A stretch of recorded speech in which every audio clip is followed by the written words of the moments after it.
afternoon, welcome back to my channel, and this is going to be an update on the 52 game challenge. So recently I finished my 30th game, so this is going to be games 21 to 30. So the first game that I've got here is Inertial Drift. So this is a arcade racer with a bit of a difference. It's really cool. It's got really nice, like cell shaded neon kind of graphics. A really good looking game, but the kind of twist to this was you use the right analog stick to like drift your car. It's hard to kind of explain. It's easier to kind of like play and then you kind of get it. But I really did enjoy it.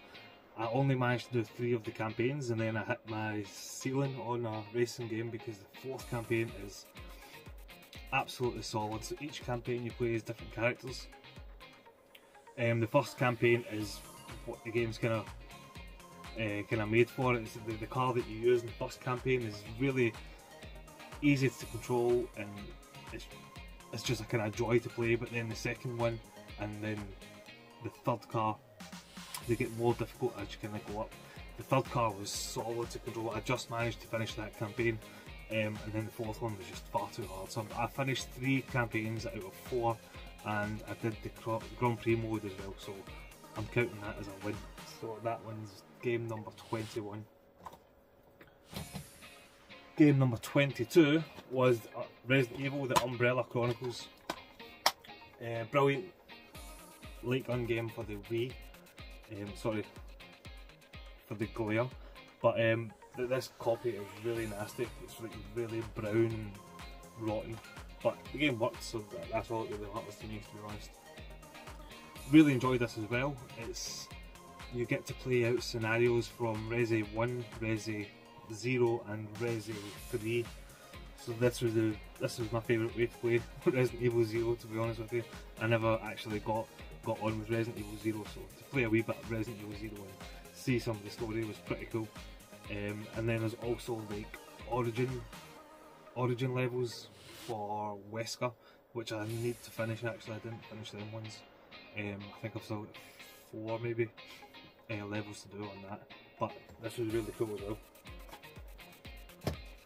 Game number 22 was a gift from Scott Glory Hunter, so Majin and the Forsaken Kingdom. Really cool game. It's just a really good old school kind of adventure, like think of like a 7th gen adventure game, like Darksiders or something like that. It's kind of similar to that. Like you kind of go around like the world to rid the world of darkness, and you've got your big Majin with you, who reminds me of what do you call that guy from that big beastie from Labyrinth? What was his name? Ludo. Reminds me of Ludo from Labyrinth. It was really cool. I liked the kind of dynamic between the two of them, and I really enjoyed it. Different and exactly what I needed at that time as well. Just something a little bit different and a good wee adventure to play through.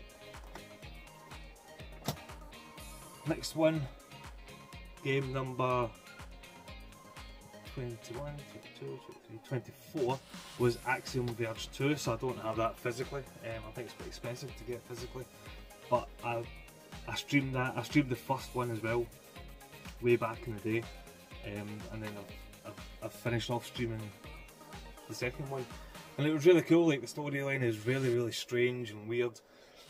It's a lot kind of different than the first one in many senses. That the graphics are a bit more improved. You can see that there's a bit more budget in this one. The first one was very budget. It was very 8-bit, but it was brilliant. Like it was so cool. The first one, the music was stellar, and the music in this one is really good as well. But yeah, I managed to finish this, and I only managed to look at a guide twice. And the only reason I looked at the guide twice was because not that it was difficult. It wasn't difficult. I just didn't know where. I didn't know how to get to where I was meant to go. Like there was little dots on the map, but I just didn't know how to get there. Like you have to go away somewhere else and get something to go there. And ashamedly, I did. I used a guide twice, but it was really cool. Really enjoyed Axiom Verge 2.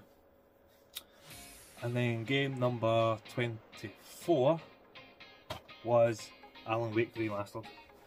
Absolutely brilliant. I was all Alan Waked up. I absolutely loved it.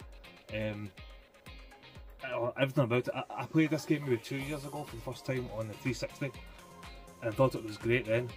And then I played it again on PS5 here, and I think it's even better. I think it's got better with time. It's just such a good bloody game.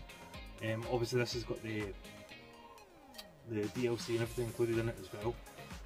So you get to play the first game obviously, and then the 2 DLCs. Loved it, absolutely loved it. Looking forward to the second one. I don't know when that's coming out, but I'm sure it's coming. It's definitely in the works. But I love this game. I really enjoy the storytelling, and I love the dark kind of atmosphere and everything. And it's really, like, I don't think it's meant to be as scary as I found it. I found it really scary, like especially when you're like walking through like the woods and things like that. Like the enemies come out with no warning. They just come out of the trees and things like that. They just appear, and it's creepy as hell. It's really good. And the combo of the torch and the gun, I just think is fantastic. Absolutely loved it. Couldn't get enough of it. Brilliant game, and I've picked something up actually, and I'll show you a little sneak peek. A sneak peek pickup I'm going to show you just now. So I played through that, absolutely loved it. I love the world, I love the story, I love the characters. And then I picked up this from eBay for, I think it was £7, and it's Alan Wake's American Nightmare. And this game you can only get on the PC physically. You can't get it on any consoles physically or anything like that. I'm probably going to eat more words because you probably can, but I couldn't find it anywhere, so I managed to get it on the PC. So I need to get my PC out the loft and make up with it and hook it all up so I can play this, because this one takes part in the, you know, the kind of a TV show that's littered around the Alan Wake game, Night Springs. So this is based in Night Springs, and you fight the main bad guy is Mr. Scratch. So Mr. Scratch is one of the, he's like an alter ego of Alan Wake that you meet in one of the DLCs from the original Alan Wake. Absolutely brilliant. I played it all the way through with commentary, so it was really interesting to hear the director talking about all the links with Control, and he mentioned American Nightmare as well. Absolutely loved it. I can't wait to get the PC down and play that. Actually, I need to get it down soon-ish, as soon as I can get moving around, as soon as my mobility comes back a little bit. But brilliant, Alan Wake was fantastic, absolutely brilliant, love it. Game number 26 is Halo Reach. So this is always spoken about on Dad and Lads Gaming. They bloody love this game. I think they play it mostly on co-op. I don't have any pals, so I don't play it in co-op. And Jay's far too cool to play games with me anymore. But I really enjoyed this. It was so cool. My Halo kind of history is not great. I played 1 and 2, I think, and they were alright. But Halo ODST, I really enjoyed that because that was a bit of a departure. You don't play as like a Spartan or anything like that, you just play as a orbital dropship trooper. I think that's what they're called, ODST. And that was just cool because you're just playing as a kind of human investigating what went on in that game. But then this one is so cool. so cool.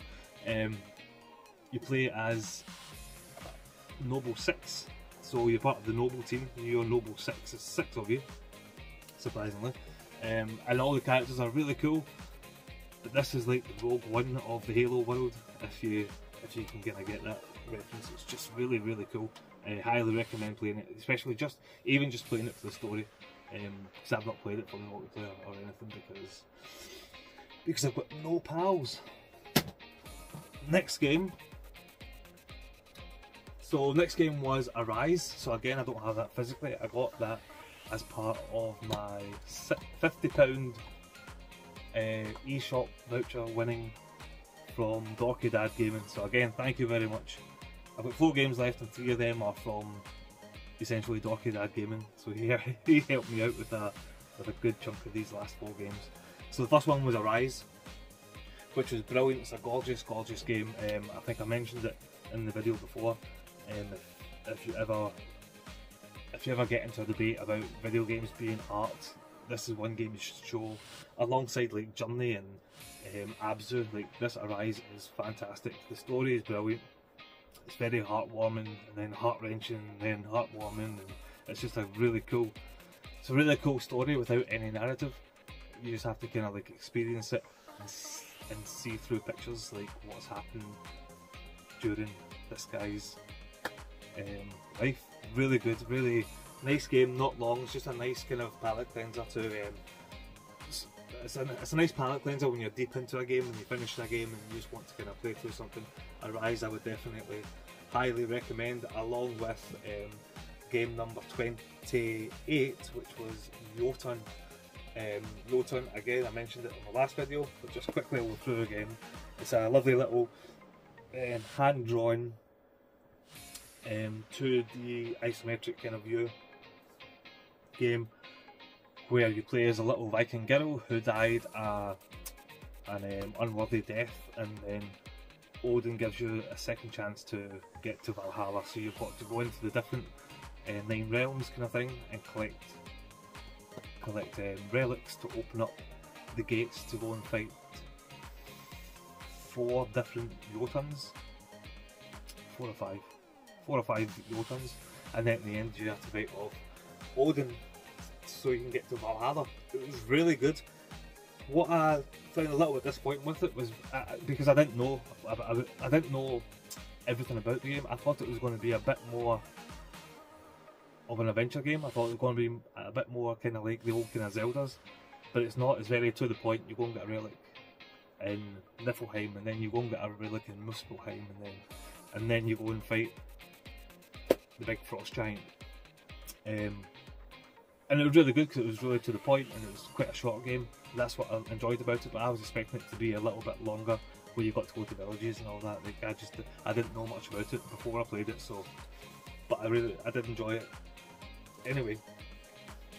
And then Lords of Shadow 2. This was game number 29. I really enjoyed this. I know not a lot of people don't like it that much, but I really enjoyed this with Castlevania Lords of Shadow Part 1. And I think, I'm sorry, I was talking to Eddie and Pete, and Eddie made a very, very, very good point where he said that Lords of Shadow 1 was better, and it is better. I agree. I do think the first one is better, because at the end of that game, the ending of that game sets up the second game amazingly, like brilliantly, but the second game just doesn't live up to it. It doesn't. It's still great. I still really enjoyed this, but the ending of the first game was jaw-dropping and fantastic, because the first game is all about the journey from Gabriel Belmont becoming the Prince of Darkness, and then at the end something happened, and then it leads into this. And I did really enjoy it. The only thing I think could have been done better was, and I can't remember her name top of my head, Cassie. I think her name is Cassia or Nasia or Nadia, but Satan's daughter. Satan's daughter, the whole art direction and the performance, I don't know who it is does the performance of her, was fantastic. It was absolutely brilliant, but there was just no depth to that character, and that's what I felt, because you're going after 3 different acolytes of Satan before they bring back Satan, and then you fight Satan at the end. But I just felt like the 3 acolytes of Satan had no meaty backstory to them. There was nothing to them really. But the exploration, everything was brilliant. But I just felt that they could have expanded on the characters a bit more. I just wish they did do that, because, like I said, I think Satan's daughter was a fantastic. The art direction, everything, the voice performance was so cool. I thought they could have made a lot more of it, but unfortunately they didn't. And it was kind of over pretty quick as well. It's not a long game, but I did really enjoy it, and I would definitely recommend playing Castlevania Lords of Shadow 1 and then followed up by this. But this didn't quite live up to the ending of Castlevania Lords of Shadow 1, but still a good game. I did really enjoy it.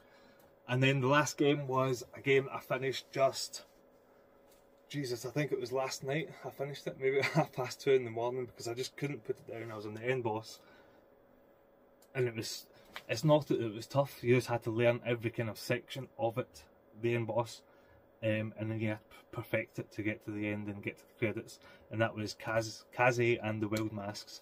It was brilliant. I really enjoyed that game. I thought it was so cool. I thought, again, the artwork is fantastic and the music was so cool, and I think if anybody is into like 16-bit platformers, definitely you have to give this a go. It was pretty cheap on the PlayStation Store recently. I think it's £2.89, but I think that sale's finished now. But anyway, I got this from Docky Dad Gaming's £50 voucher, and again, thank you very much, because the 3 games that I've played through to the finish with Kaze, Arise and Jotun were fantastic games, and they were all very, very cheap on the eShop. But sorry, back to the Kaze. So you unlock 4 different masks for each for some of the levels. You get a bird, a lizard, a tiger, and a shark. It's really cool. Definitely, highly recommend it, because it's one of those games that you do kind of die quite a lot, but again, they're not cheap deaths. They're deaths that you have to learn from, and the levels are quite split up with checkpoints, so it's quite snappy. It's quite quick to get from a death back into the game and go, oh, that's what I need to do, and you have to keep on perfecting it, and then you just smash the levels, and it's so cool. But yeah, enjoyed that, and I've enjoyed all these games here. I've just mentioned that again. There is a few games that I fell off of recently, so it's not like I only play games and I think the games are great. There's a lot of trial and error in my tower of games. But at the moment, what am I playing at the moment? I've just started last night. I started Tales of Arise, because I had a little bit of a sour taste in my mouth, because I didn't really enjoy Ni no Kuni, which is a shame, because Ni no Kuni is a gorgeous game, but I think Tales of Arise is hitting that itch for me. It's a more traditional kind of RPG, not traditional in like turn-based kind of sense, it's an action kind of RPG. It's really good. Tales of Arise is really good, I'm enjoying that. And then I've just started 007 Everything or Nothing. That's a cool wee game. I've never played it before. I was actually playing Nightfire, and I got through the first 4 levels, and I thought I want to play like a proper game that I've not played before, because I have played Nightfire many years ago. But Everything or Nothing, I thought I'd give that a go, because Metropolis asked me on my last pickups comments. He said, what game are you going to play first out of the pickups? And I was kind of stumped. I was like, I don't really know, because I'm playing some things at the moment. But I picked Everything or Nothing, so I'm going to play through that. It looks really good. And I'm also still playing Project X Zone, and that's a really cool game, fantastic game, great premise, amazing music, amazing graphics, amazing characters. It's just bloody long. It's long. I put it down at the moment, but I will go back to it, because I think I can just go back and pick it up, to be honest. But yeah, that is my next 10 games, so that's me now up to 30. Thank you very much for watching, and take care. Cheers.